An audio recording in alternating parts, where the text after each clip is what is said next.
of course, first base. Now, I think we know the names here.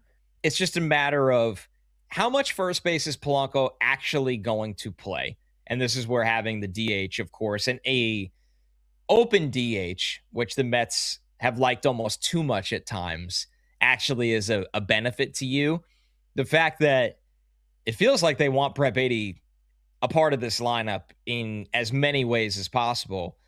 And then the forgotten man in Mark Vientos show that it's just so hard to figure out in the sense of how this organization views him, because we've seen it in every different way.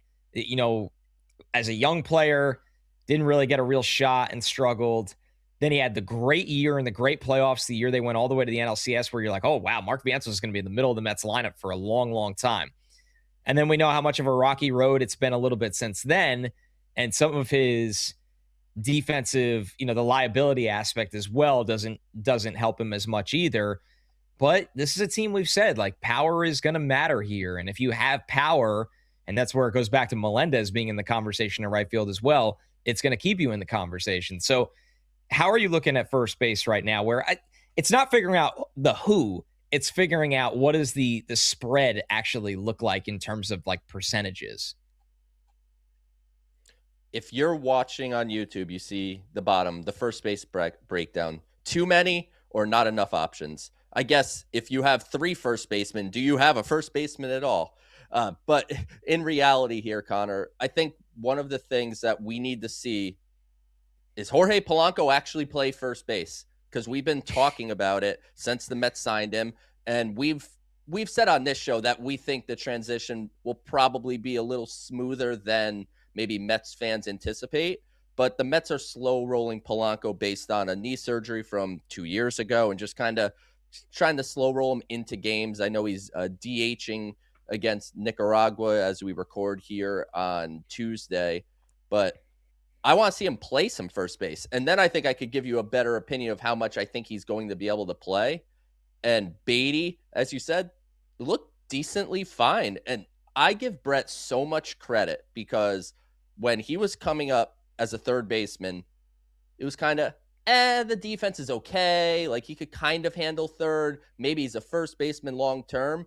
And he's turned from a question mark from a defensive standpoint to a guy that they're trusting to play third, to play second, to play some first.